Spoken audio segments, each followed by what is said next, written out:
Hi, everybody. This is Megan Kirby. I am the Dissemination and Implementation Specialist for Language Dynamics Group. And today we have the pleasure of welcoming one of the co-creators of Story Champs and a friend of mine as well, Dr. Trina Spencer. And she's going to take us through how to teach vocabulary using Story Champs.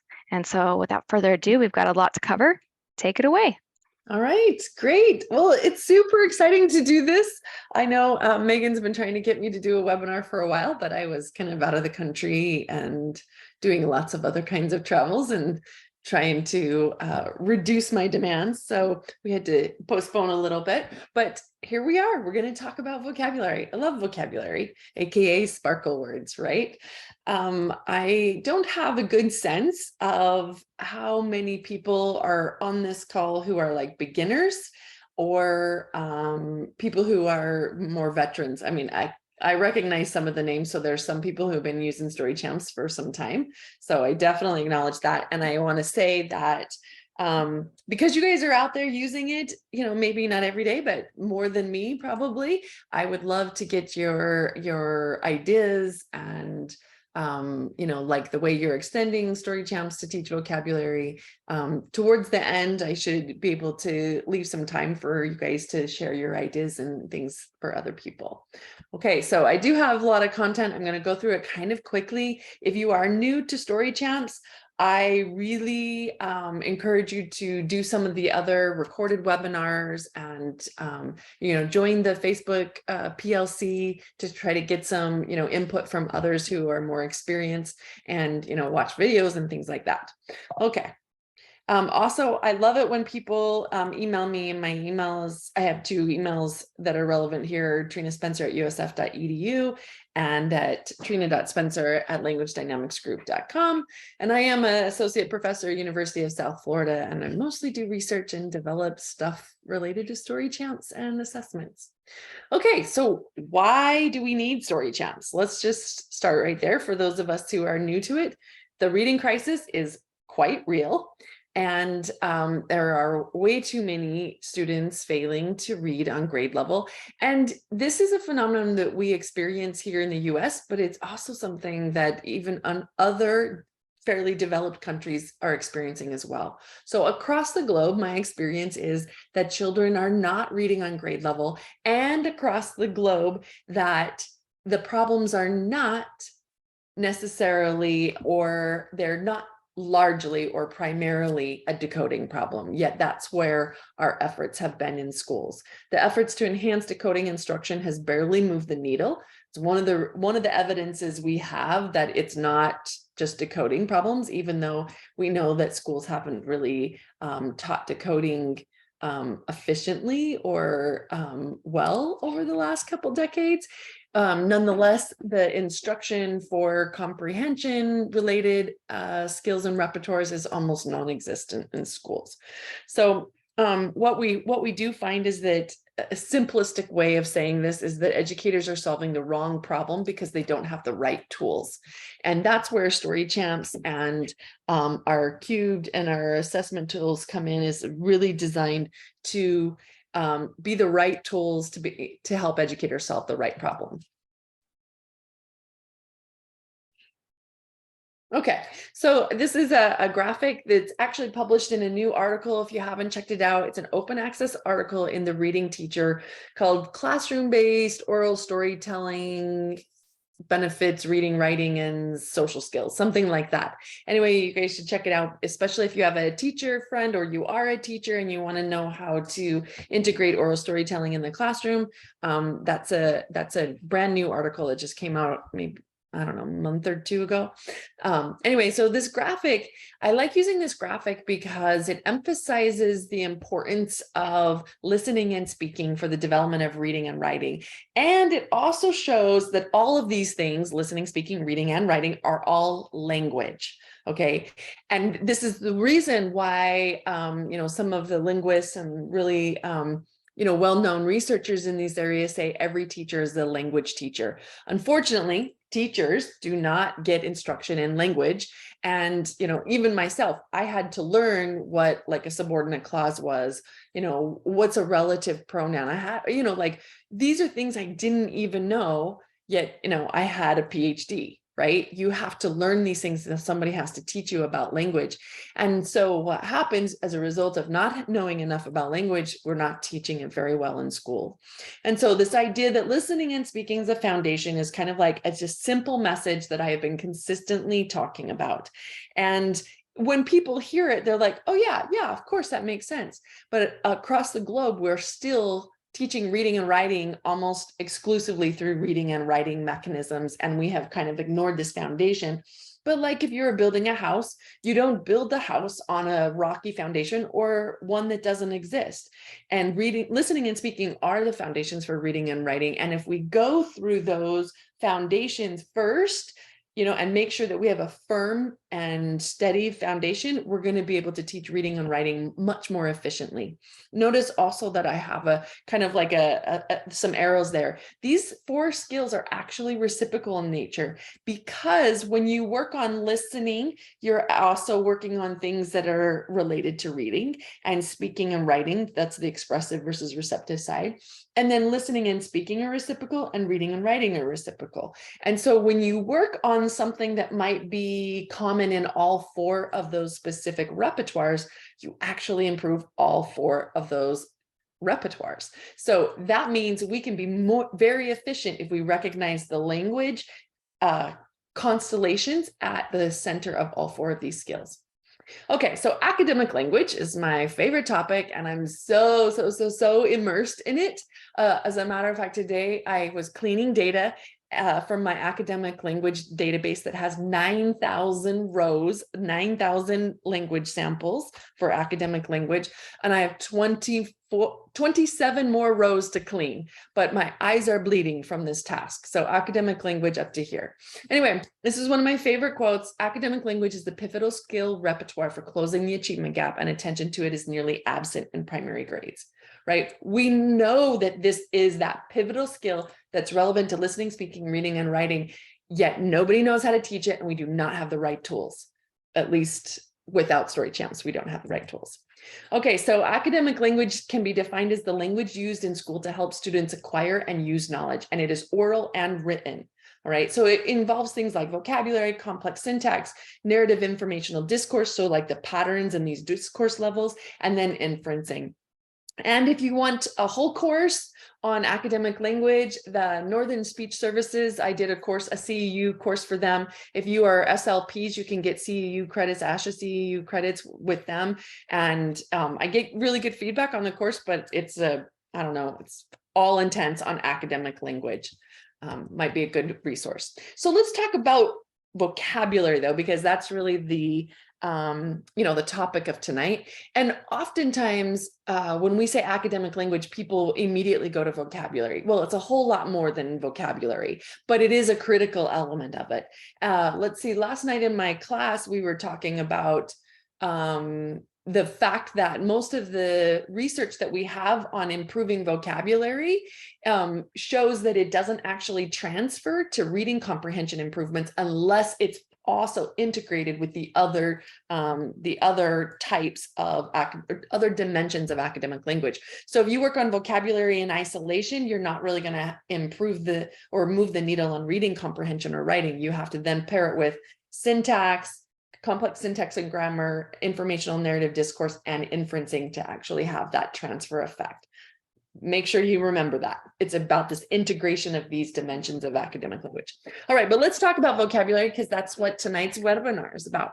So they're kind of a conceptual framework. I'm sure many of you know this, a tiered model of vocabulary. There are basic words, things like warm, dog, tired, run, look, right? These are words that appear in normal, day-to-day conversation. They're high frequency words and they rarely require instruction. Okay, but then in terms of academic, these are more academic words. These would be tier 2 words, high utility words like contradict, variety, surface. These appear across contexts and domains, but they're low frequency in conversation. In the Story Champs program, we call these sparkle words. Okay, and then there are tier 3 words, which are low frequency generally, like just we don't hear them very often or read them very often. They're limited to specific topics and domains, like disciplines, right? Sciencey words. And then they're best when a specific need arises. And in the Story Champs program, we call these new terms.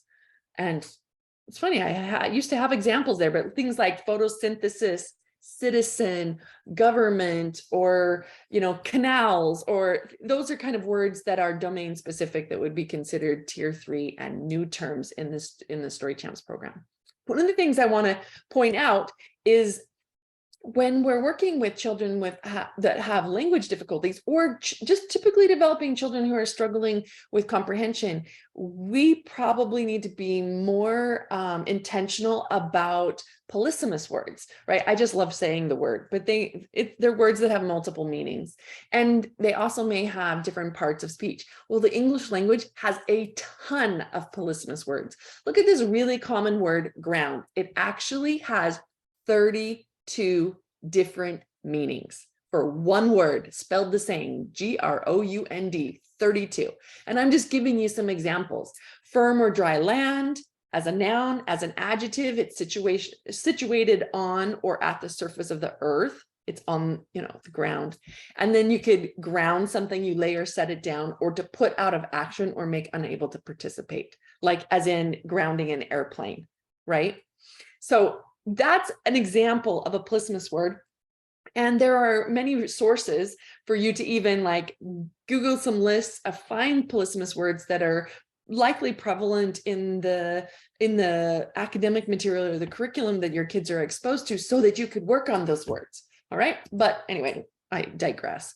But morphemes is another dimension and aspect of vocabulary that we might not think about, right? There's inflectional morphology, which is just, adding your grammatical components like a plural s, an ing, ed, est, things like that. But it's the derivational morphology that we really need to work on quite explicitly when we're talking about vocabulary, because a prefix or a suffix added to a root word, it actually creates a new word from the original form. So here's an example. The word port, which means to carry. Look at all of the different words that we can make out of that root word by adding or subtracting affixes, right? So this is the kind of thing that if we teach this one word, we might be able to get these other things. And if we teach the morphology in the words, the patterns in the words, we might be able to get more. So I'm just trying to bring your attention to how powerful word learning is and how complex it actually is for our kiddos. Okay, so now let's talk about Story Champs. What is it? Well, it's a multi-tiered academic language curriculum. Doesn't just teach vocabulary, but vocabulary is one of the integrated dimensions of academic language that's in the program. It is designed for children who are in preschool to 3rd grade, and of course beyond, because older students who have language within that instructional range of pre-K to 3rd grade would be very appropriate. You just might have to accommodate or make adjustments with the story themes because they're really designed for young kids. And then of course, Story Champs can be delivered by paraprofessionals, teachers, literacy specialists, SLPs, parents, anybody, right? It's easy to use. It's designed to be used by a versatile group. And that's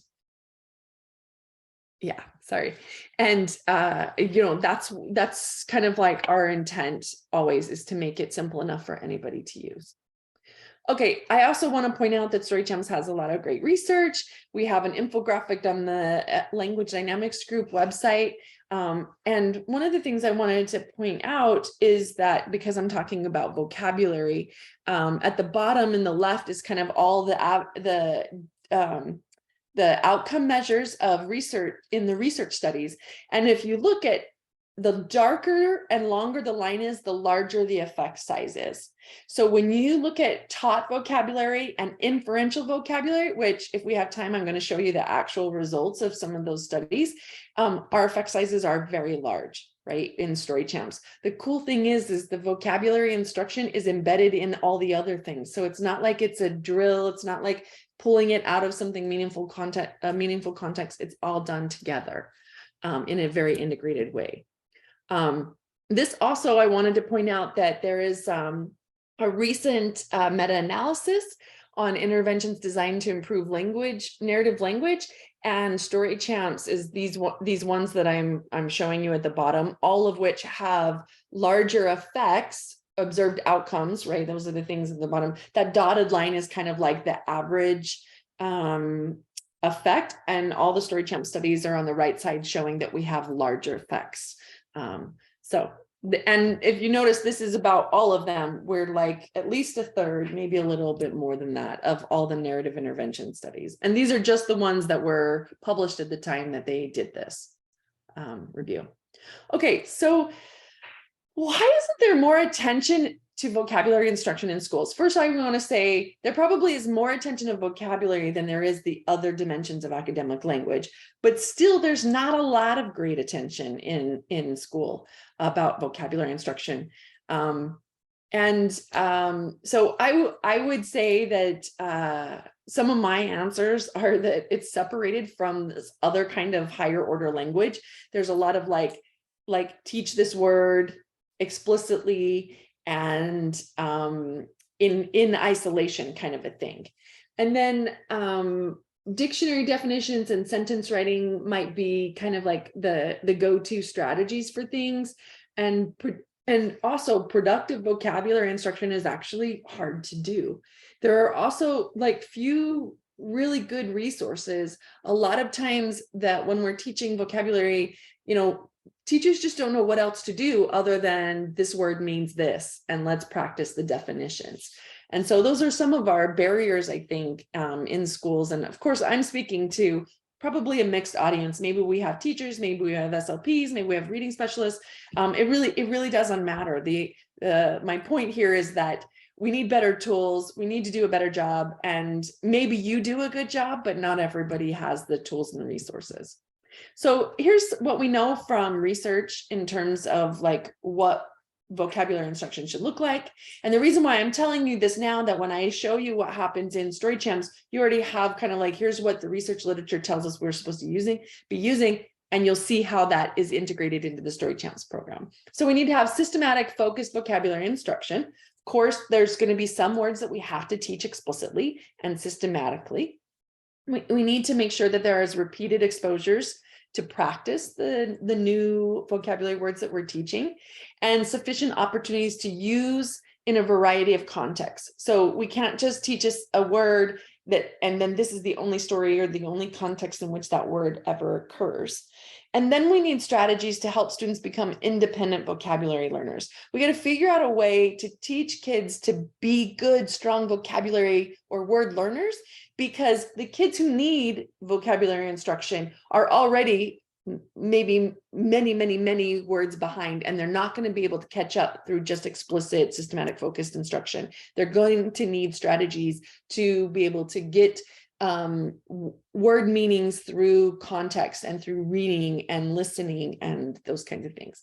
So those are kind of like our 4 major points that we need to keep in mind from the literature on vocabulary instruction.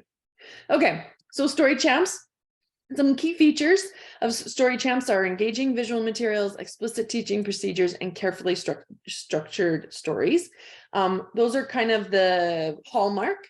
I'm showing you some photos here. If you don't know, I recently returned from South Africa, where I was a Fulbrighter for several months, 7 months to be exact. And I worked with some schools there, and you see them, they are using story champs. And I love these kids. I love these pictures. So it kind of warms my heart to be able to show people the kind of cool stuff that's happening in other countries around story champs. All right, my the other on the right side of this slide is really the recipe for stories. And the reason why I'm showing these kiddos is because when I was a Fulbrighter, I had to like work with the locals to identify stories that would be child relevant, language relevant, and culturally relevant, right? Because they are critical elements of story champs, which is the reason why our stories are written for personal themes or child relevant themes so that kids can go, oh yeah, that's like me, or that happened to me once, right? We have that intentional. There's a couple reasons. The one reason that we want these child relevant themes is so that they can relate to the story and learn the hard parts, the parts that they don't know, like the vocabulary word. If they understand the context and have experienced that, but the word is different, it's easier to learn the word. But if you're trying to teach a word or two words in a context that's unfamiliar, then they're learning the context too. They're learning background knowledge too, right? And then the other reason is so that it can transfer to their own personal stories, because what kids do in a story champ session is just the beginning. It's just a little bit of acquisition.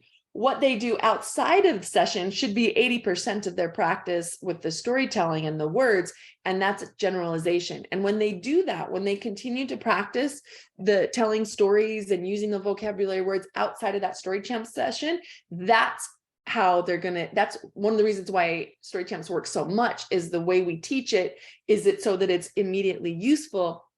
And then the kids keep practicing on their own. So you as an SLP or a teacher only does 20% of the work, and the kids do it on their own, because the stories that we've given them already relate to their lives. So we've given them the sentence structures and the vocabulary to talk about things they care about. And actually, when I just was in South Africa in September and October, and I did a focus group there with a number of people, speech language pathologists, teachers, and parents of children with disabilities in South Africa. And we were looking at the story champ stories for cultural relevance.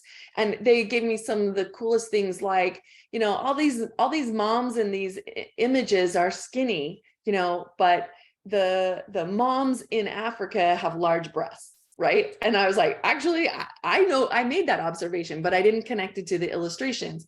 And then other things they would say is the brightness of the clothing, right? Even in these photos, the children are wearing nice clothes, but these are old clothes, probably been passed on to other kids in that school for years and years.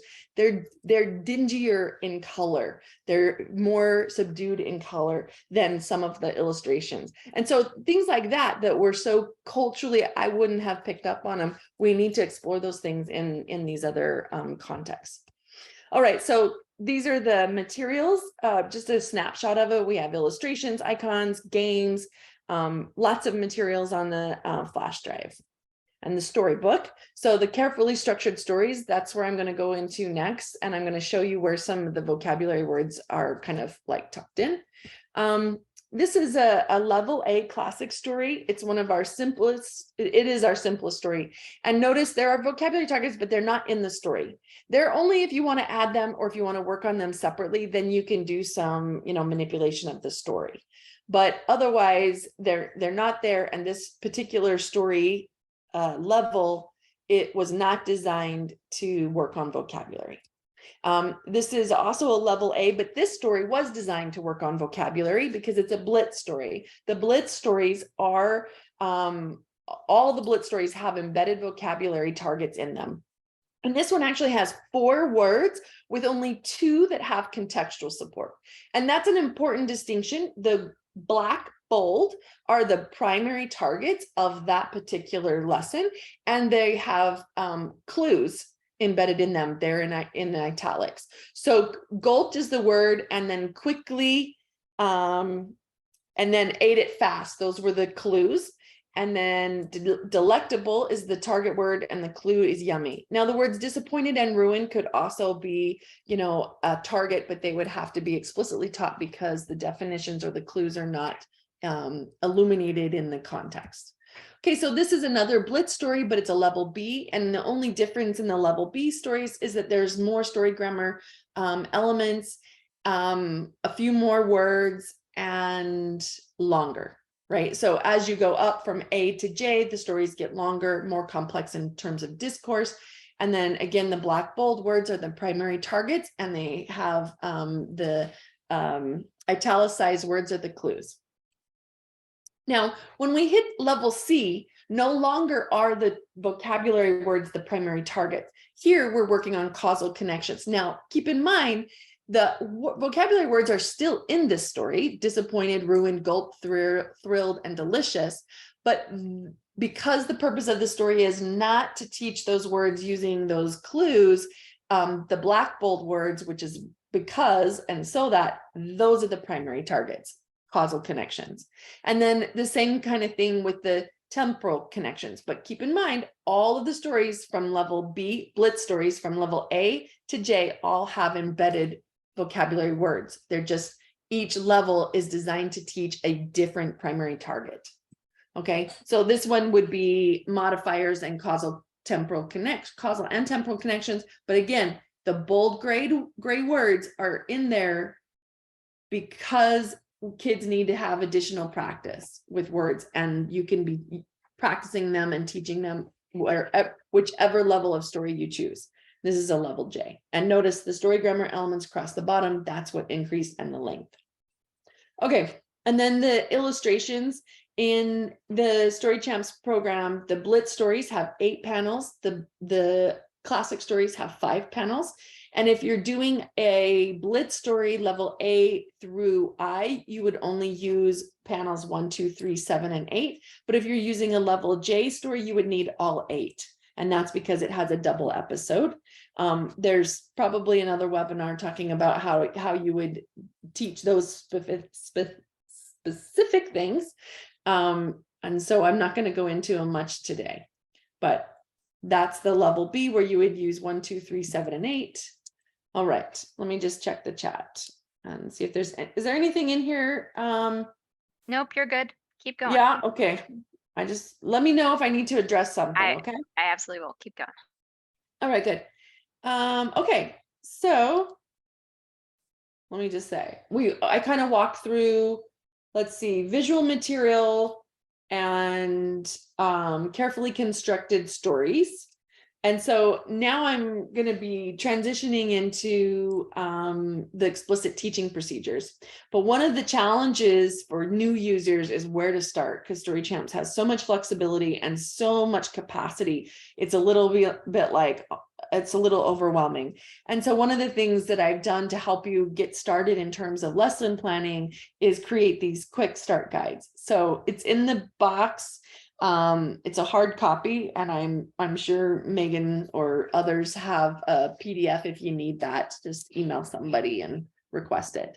But these quick start guides, one of the things that it's designed to do is help you identify the correct lesson plans to get started, and then give you a suggested sequence across the bottom, these at the bottom. But what I want to point out is that each one of those grades has a section on vocabulary. Okay, so let's say you work with just preschoolers, then I would go to the preschool quick start guide, and you want to work on vocabulary. Then it's telling you the academic standards on the left, they're in orange. These are just sample learning standards. Understand increasingly precise vocabulary, understand adverbs, whatever. And then what lesson plans. And in fact, vocabulary is only taught through add-on lessons, which I'm going to explain that in a few minutes. But there's master lesson plans and then add-on. And vocabulary can literally be added on to whatever lesson you want, because all the stories can have some vocabulary instruction embedded in it. And then you can also differentiate that too. So like the whole group, let's say you're doing a small group and you've got 3 kids, but only one of them is ready to work on vocabulary. That's okay. You just embed it for that child. It'll still work. Anyway, so you got some instruction here on vocabulary. The guidance section is kind of like, if you ask Trina for advice, that's what it would be. It's just kind of like my clinical experience about how to use these and what you should be expecting from kids at each of those grade levels. So here's the master lesson plan. It is on your flash drive.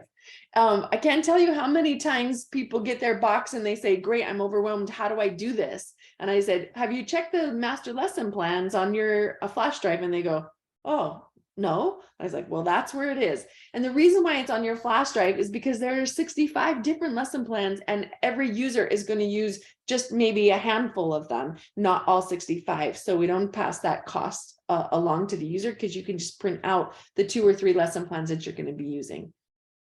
Anyway, in the lesson plans, these are the instructional design elements that are embedded in them. And, that's really my job, to create those lesson plans in a way that it aligns with instructional design and the science of learning and behavior. So all of the teaching procedures are based on the effective teaching literature and principles of effective instruction. One that's very, very important is multiple exemplar training. And let's see, I don't have an example of that, but what that means is that you should not be using the same story in consecutive lessons, because the stories have patterns, and you want to teach patterns, not memorization of a particular story. And you learn the pattern through multiple exemplars of that pattern. And so that's why there's multiple stories. Okay, and then we use active responding games to keep children active. We use peer tutoring. My master's thesis was on the social benefits of class-wide peer tutoring. So we use a class-wide peer tutoring strategy in there. And of course, we have this story champs, like this fun, like team theme that's kind of based on my my findings from my master's research. Specific prompt fading procedures, so that we can transfer stimulus control is what that's called, even though you don't need to know that. So we can build from like prompted and kind of like scaffolded work to independence. It's very intentional in there. We have specific types of corrections outlined. And then of course, so that we have explicit, flexible, and individualized targets are built into the teaching procedures. So the way the lesson plans are organized is by how large the group is, that you're going to work with, either large group, small group, one-on-one, and then there's these add-on lessons that kind of go in where you need them to be. And the reason for that is, from an instructional design perspective, you deliver to a large group, and you get a large group engaged with you differently than you do a small group. And then you do that differently than you do an individual. So that's how the lesson plans are organized. Okay. So I also always encourage people to read the manual. I worked hard to make it not difficult to read. It's got tons of graphics. I did not do the graphics. That's Olivia. She handles the graphics. But I wanted it to be user-friendly. So it's also on the flash drive, not in a printed manual to save costs. So I absolutely recommend you reading that. And then this is in the manual, but I want to make sure you understand that when you're using it, trying to figure out what lesson and story and level and all those things, there's kind of like some steps you have to go through. The first one is you need to select a lesson and a story. So you identify whether you're going to do large, small, or individual, and those are color-coded purple, yellow, and green. All right, and then you need to identify the targets that you're going to be working on, and you have to use assessment data. And of course, the cubed, or the narrative language measures listening, or NLM reading, would be the most appropriate to help you identify whether you're going to do basic story structure, enhanced plus, or advanced. I don't have time to go into all of those levels, but I think it's in another webinar somewhere. You also need to choose, or you get to choose, your genre and task targets. Like, are you going to be doing retail or personal and fictional generation? Is it going to be story, or is it going to be informational? Is it going to be oral? Is it going to be writing? All of those are options, and you have to make the decision as the user. All right. And then you can add on linguistic targets, which are causal connections, temporal connections, and modifiers. And then there are 4 types of vocabulary words that you can choose from. Classic, explicit. I don't generally recommend that, but they're there if you need the simple stories. And then those are the ones that you can manipulate the stories with those words. And then the blitz explicit words were the gray bold words, and then blitz contextual were the black bold words. And then new terms are the star with the plus in the informational set of icons. All right, and then the third piece, you have to choose then your master lesson plan and or your add-on based on those targets. And there are 57 master lesson plans and 8 add-on lessons. That's when you get your lesson plan. And also at the top of the lesson plans, it'll tell you what stories that you need to use and then what levels are appropriate. And then there are 24 stories with 10 levels of sophistication. So there's a lot of options. And if you're going to read any part of the manual, this is the part you should read because it's the how to get to the part that you need. And it's kind of like the blessing and the curse of story chances. It's highly flexible, right? But it also makes it a little bit tricky to use because you've got to figure out what your learners need in order to be effective with them. Oh, I gotta go faster. So these are some master lesson plans. I'm hoping that most of you are familiar with it. So we're going to talk about vocabulary here. So there are 4 add-on lesson plans that are appropriate for vocabulary. And these are just some lesson plans that you could use them with. And I kind of use them as demonstration. They're kind of like the go-to ones. So that's what I'm going to be working on. And then if you're doing informational lessons, the vocabulary piece is down here: information, sparkle, and connection words. Okay, so let's say, oh, I mentioned this before. This is some instructional things at the top, which add-on lessons might be appropriate for this particular lesson plan. So 58 is classic vocabulary words, which is those ones that you'd have to put in because they're not already there. And again, not my necessarily recommended. But even so, if you were using an add-on lesson plan, sorry, let me back up. This step number 2. So if you notice, step number 1 is the same on both lessons. Step number 2 on the add-on lesson is the part that you want to stick in right here. So basically between step 1 and 2, you've got to do this. This story could be more interesting if we use some unusual words. When we replace common simple words with more sophisticated ones, fun words, we add sparkle to the story. Let me show you. And then you go through these steps right there. And then once you've done these steps, you actually just finish the steps. This is part of the add-on lesson. Just finish the steps of the master lesson plan, but encourage the use of the sparkle words. At the end of the sentence, have children define the words and use the words in a sentence, and then repeat it as often as you can because you need more exposures. And then of course, optional would be a word journal. This is a word journal right here. These are also on your flash drive with your printables. And these, obviously are for kids who can transcribe, that have those abilities. Certainly older kids can write various syntactical and grammatical forms of the words. So like, keep in mind that this might be a good place to work on derivational or inflectional morphology of that vocabulary word. You also want to encourage students to think about the shades of meaning or multiple words that mean something similar and why you would choose the word gallop versus run, something like that. And then also encourage students to think about and write novel sentences in which the word is used in different contexts. So we want to encourage the use of the words outside of that story that they learned it in story champs. Okay. And then of course, all of these things build metalinguistics, which is, I forgot to mention in that list of 4 principles or the way we're supposed to teach vocabulary. It's really about building metalinguistic knowledge about words. So if somebody has a knowledge that they don't know the meaning of a word, they can detect that they don't understand it. And then they might have a strategy to figure out the meaning of the word, which is what we want to do in story champs, is bring attention to it. But sometimes kids recognize that they don't know the word, but they've never been trained to stop and go, wait, I don't know that word. Anyway, so we want to build metalinguistics. So here's another example. This Blitz one, no, it's the same idea. It goes the sparkle word, the sparkle instruction can go right there, and then it continues. What I was looking for is, I already talked about this. This is one I want to talk about.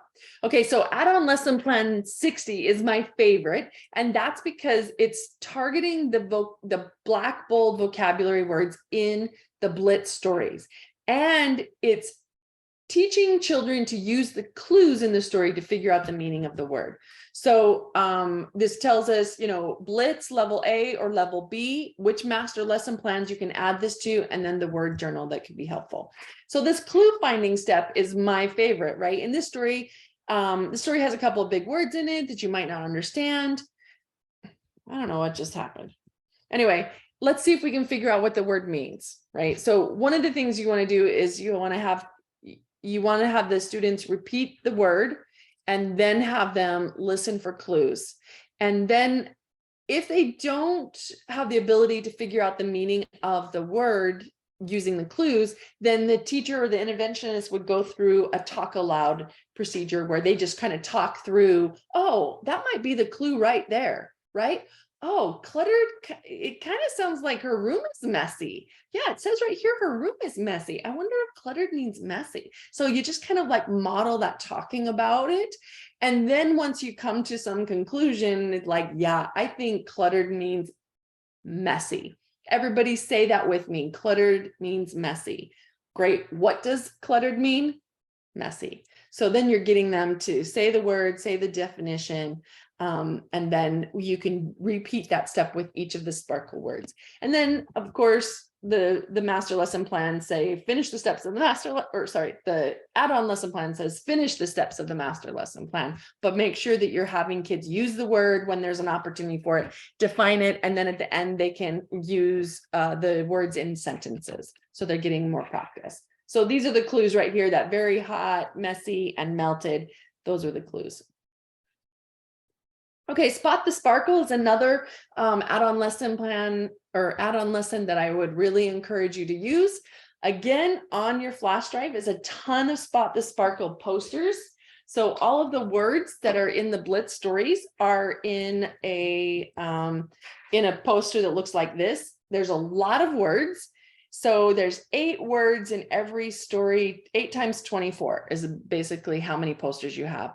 And notice the purple word, the large one, is the word that's in the story, but on the right, there's a word cloud of synonyms, and some should be easier and some should be harder. The idea here is that we're introducing those gradations or the subtle differences between words, and so that we can have a conversation. And then we're also kind of semantically learning a cluster of words that have the same meaning or a similar meaning. And that's actually a better, easier way. You can learn multiple words that way rather than just one of that meaning with that definition. There's cluttered. I wanted to go back. How you play Spot the Sparkle goes like this. Immediately following your lesson in which that sparkle word was used in the Blitz story, you display the poster. So they're on their flash drive. You can print them out, laminate them, whatever you want to do. Not everybody wants to use them and not everybody can use them, which is another reason why they're on the flash drive. But if I was a classroom teacher or a SLP who was using Story Champs consistently, I would absolutely be printing those out and laminating them and making them available. But anyway, you do the discussion of the word, the synonyms, give some kids some kind of oral practice with it. And then you can play Spot the Sparkle for a week or for a month, whatever. At some sort of interval, the students are then challenged to spot the sparkle words, right? So any of those words, either, the target word or the synonym, if the word is used by the child, heard by the child, read by the child, they can put a tally mark or write their name in the white space. And then you can, identify some goals or some sort of reward for reaching a goal, either with a class or with your caseload or however you want to do it. And my guess is that we've got some creative people on this webinar today who've been using the Spot the Sparkle posters in some awesome way. Okay, so we also can do the same kind of vocabulary in information lessons. Now, keep in mind, in information lessons, you need to use the grade level curriculum and choose words out of there. And that's pretty important because we're wanting to supplement and enhance, reteach, or pre-teach what they should be accessing in school. We don't want to do something separate, because if we're talking about, let's say, SLP's caseload, kids with DLD, they need extra support to be able to access the curriculum, not different support. They just need a additional. And so we want to use the passages, the kinds of things that are already in their curriculum for science and social studies, for example. Anyway, so those are just examples. In these words, the words flora and fauna are domain-specific words, habitat as well, but the words thrive and let's see, adapt are the words that I chose for tier 2 for the Sparkle. Okay, so here's a couple guidelines. It's not so much that you have to teach story grammar first, but you have to make sure that you've got good story grammar. It's really hard to be teaching vocabulary and language complexity if kids don't have a basic story patterns, right? But that doesn't take long, couple sessions and you're good to go. But you want to layer on these other things like complex language and vocabulary when they can tell a basic story. All right, and then definitely be focusing and keeping in mind that you're teaching a meta-linguistic skill that's kind of like, language and cognition about language. And so one of the ways to do that is build in these repetitions and reviews of the Sparkle words. They're already in the levels, but you want to be careful not to go from level to level in the same story in consecutive session. Rather, it's best to use cycles so that they hear those same words again in like 2 or 3 weeks, right? Then they are getting extra exposures to them. It's probably best to only work on 2 or 4 target words at a time. That's one of the reasons why we've got just a couple that have the contextual support and then some that are just in there as explicit, like you would have to explicitly teach them so that they're getting exposure to words, but they're not being overloaded. And then certainly use the Spot the Sparkle or the word journals. I didn't really talk about that, but I did talk about that. It's on the flash drive under printables as extension activities to enhance that word consciousness. And then of course, I like to any of the words that you've already taught through like retelling and using the Story Champs stories, you can make a list of those words for them to be able to like choose 3 of these words and write a story, right? And generate their own story, maybe with the story starter cards or a personal story, somehow getting them to use the new words in other contexts. And then of course, nonfiction books for the new terms. If you're aligning it in terms of theme and content, those words are likely to show up like habitats, right? And flora and fauna could be showing up in those things. So the way you would teach it in the lessons, and of course the lesson plans are kind of already helping you do that. When a child does not use a Sparkle word, when the opportunity arises, you want them to prompt to use it, as long as that's the target for that particular learner. So you ask him or her to tell the part again, but using the Sparkle word, great, but use the Sparkle word if they're amenable to that, right? Otherwise, you just give them the word and model the sentence. You can also, like, let's say they do a sentence without using the Sparkle word, but it might not be appropriate for you to prompt that particular child to do that.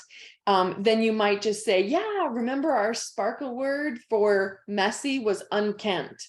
Remember, it means messy. It's the same thing, unkempt, right? And now at that point, you could have the child repeat the word or repeat the whole sentence. And I would encourage you to do that, but it kind of depends on whether or not the child can tolerate the prompting, or if you're just should be celebrating that they said the sentence. Anyway, so you really want to end that correction procedure with the child using the word to the extent possible. And then of course, generalization is important. Once the children have learned what the idea of the Sparkle is, the concept can be reinforced in pretty much all academic and social activities. Teacher read alouds. Oh, that sounds like a Sparkle word. I wonder if there are some clues around it. So those procedures from the add-on lessons can be integrated into other activities. So they could do sustained silent reading and then have a word journal where they identify 3 new words, 3 Sparkle words. Just because we're increasing word consciousness, it can be then integrated into all of these other activities. Writing, of course, is a great way to do that, depending on how old the children are. And then I would always try to like practice using clues to figure out the meanings or the shades of meanings. These are really important inferencing skills needed for like high stakes tests, like your state tests and things. And then one of the things that I like to ask is like, well, how do you know that's what it means? Or what clues? Because when you do that, when you ask how you know, or what clue are you using, it increases their consciousness that they are using those clues and that that's what they should be doing. I also want to give you some kind of extension resources. This is one of my favorites. I use it all the time. Coreknowledge.org. There are lots and lots of free materials, free activities, but notice that even their vocabulary chart is broken down into tier 1, tier 2, tier 3, and then they even have these multiple meanings and they provide definitions. What's so great about core knowledge is they're also grade level. So the words that kids are supposed to know in first grade, like they're going to be in their materials. And so I refer to them a lot when I'm working on vocabulary or really anything, especially domain specific or like informational text. And then it's also a place where we go to get ideas for the words that we integrate into story champs. Let's see, due to time, I think I'm going to skip the stuff on goals, because I want to show some of the data and then give some people some time to like offer some examples of how they're integrating or generalizing that. So here's what I want to tell you. So there's a study that Megan and I did. Academic language intervention improves vocabulary and narrative skills. But the reason why I want to show you is the vocabulary data, right? My friend Kay is going to recognize these 3 little youngsters. Aren't they so cute? My daughter is the one in pigtails on the right, and she is now 13, and she is not that cute, and she stinks. Okay, so what happened is we did the story champs, that lesson 60, where we integrated the clue finding procedure, and we had explicit words that we were teaching. And what you're seeing here is kids who did not, the control kids are kids who did not get that intervention. And the treatment kids are the kids on the right, and each child has their own graph, and it was a 12-week intervention. So every week they got exposed to 4 new words, and they had multiple lessons with those clue finding and then some extensions. So like Monday and Wednesday were the clue finding lessons, Tuesday and Thursday were like extension kind of activities. And so they learned those 4 words. And what you see here are pre-taught, like the pre-test before the words were taught, and then the post-test, open triangles are pre-test before the words are taught. Closed triangles are post-test after the words were taught. And then the closed circle is a retention probe. So at the end of the 12 weeks, we assessed again whether or not they retained the definitions of those words. So this is telling us that the story champs intervention, remember it was like master lesson plan 26 plus add-on lesson 60. That was the combo here that we used, that we are able to learn and the kids were able to retain the words that we explicitly taught, which was awesome. This was like, these are great outcomes. And of course, these are not kids' real names, their identities, and I have permission to share these ones.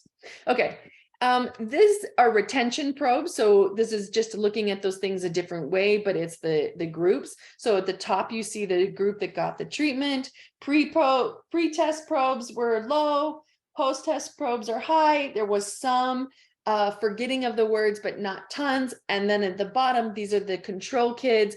All of them look the same, right? Without instruction, there was no improvement. Okay, now the reason I'm showing you this one, this is pre-post data. Retelling for the treatment group improved a ton. You see the gray is pre-test and post-test is black. Look at that, that's weird. But anyway, and so we would expect that for retelling, of course, because that was part of the lessons. But on the right-hand side is the one that I really want you to see, is that we tested vocabulary words pre and post that 12-week phase, but we did not teach those vocabulary words. They were untaught words that had clues embedded in the stories. So these data are showing us that the group that received the Story Champs intervention, remember the add-on lesson number 60 with that clue finding, it actually improved these kids' ability to define a word using context, right? So they didn't know the vocabulary words, they didn't know what they meant, but they were able to figure it out after just listening to the story one time. To me, this is a huge, huge and important outcome, because we need to be able to teach strategies that are going to help kids be effective word learners. Remember, that was number 4 on that list from the research literature. So Story Champs does those things. We have explicit systematic instruction. I can't remember what the 2 middle ones were. Repeated practice of the words, and then practice in different contexts. And then the 4th one was basically raising metalinguistics and the ability, increasing strategies to figure out the meaning of words on their own. So that's what these data show. Okay, I am ready. Let's see. I don't know. I would really like to hear from some of our veteran users of their creative ways that they've been using Sparkle words and or things that they're doing that seem to be working really well around vocabulary. So are they able to talk, Megan? Yeah, they're coming Okay, in. good. I have, let's see, someone's typing. But for everybody else, if you don't have any stories, just make sure you go into the chat, because that's where your links are for the attendance form, so that you don't email me later. And to sign up for our mailing list, because there's a special coming out soon. But besides them, I mean, let's see. Yeah, I'm also happy to entertain some questions. Yeah. But I know, like, let's see, Abby the Sparkle Fairy.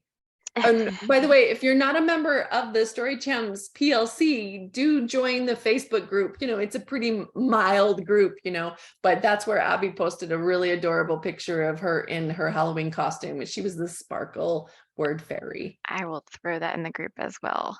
Yeah. It was pretty awesome. I know I've had a lot of fun hearing from teachers who have like a sparkle board instead of like a word wall. They'll have like a sparkle wall or sparkle board. I just think those are like, you know, anything to engage kids to become better word learners is a great plan. I have had it, I don't think anybody is in here, but I have had some folks merge or integrate this with math, so in graphing. And so the tally marks, and that's a kindergarten core. I mean, it's in our state standards, and tallying and then graphing those in bar graphs. So what they had done, I believe it was an SLP, had pushed in, and so was working with the kindergarten teacher then to turn those tallies into graphs and work story champs into math to find more time for story champs, which was awesome. That's cool. So That's really cool. Oh, Kate, what are you talking about a morph house? Can you unmute yourself and tell us what you mean by a morph house?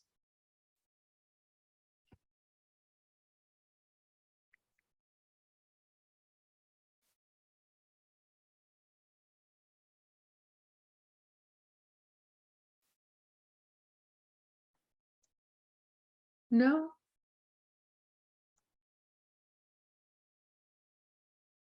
What do you think a morph house is? Maybe it's the house with morphemes. I don't know. Oh, Kate, hold on. Let me see. Okay, hold on. Let me see if I can unmute you. I'm not sure. Yeah, I'm wondering if it's in the thing, because even Abby, you know, like, I don't oh, that's so think. cute. She will knight papers with sparkle words. I will also Nice. give out sparkle gel pens that we use to circle dull words. Oh, I like that. Dull words, right? You circle them with the sparkle gels when they're editing. I like that a lot. That makes the editing process probably more fun if they can use cool sparkle gel pens.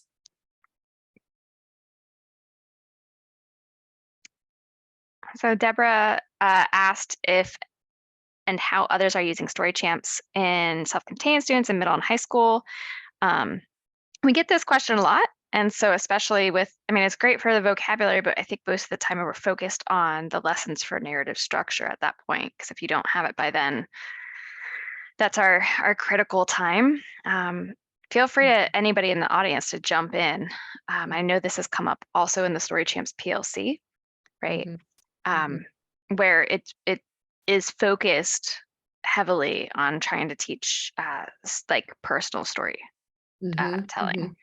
Yeah, I was gonna say that, like, do a couple retells, use if there are story champ stories that are like content appropriate, you know, you've got to choose wisely there, and then just use a couple of them and try to get them into generating their own stories as quickly as possible, either personal stories.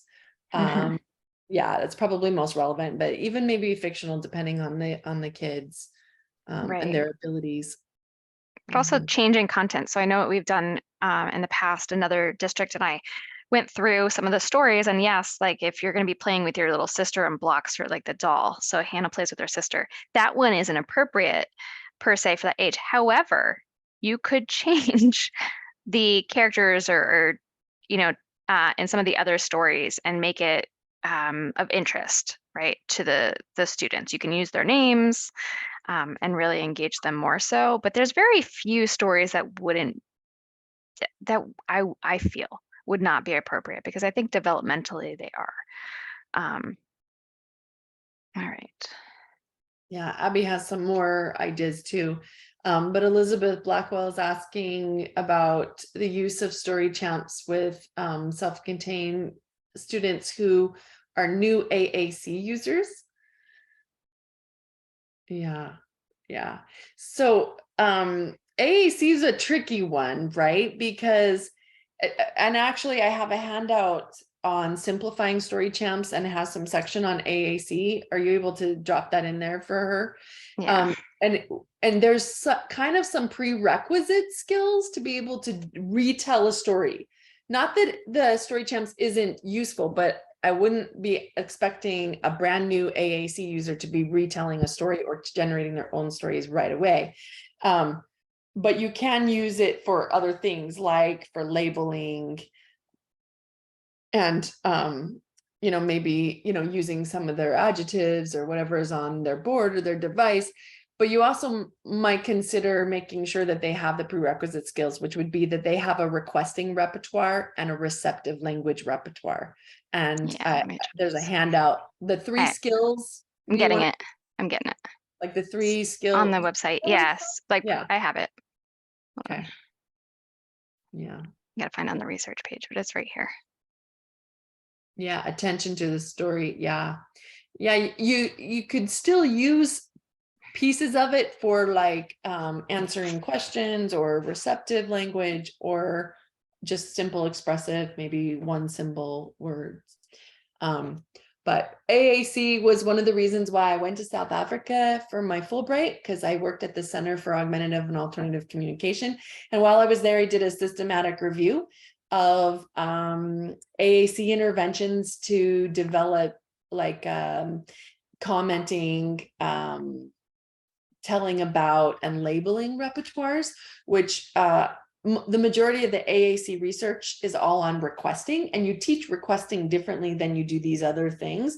And Story Champs like assumes that you already know how to request, right? You're really working on these longer utterances, more complex language. But AAC users need that as well, as long as they have a requesting repertoire and a receptive language repertoire. You can use Story Champs to do those things. Yeah, that's the handout right there. The 3 skills needed before storytelling. Okay, well, that's gonna wrap it up for tonight.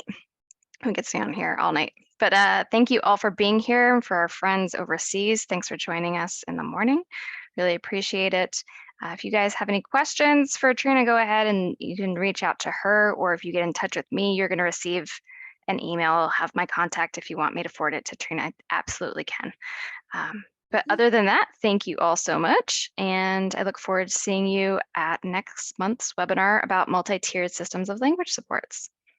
Cool. All right. Thank you all. Thanks, guys.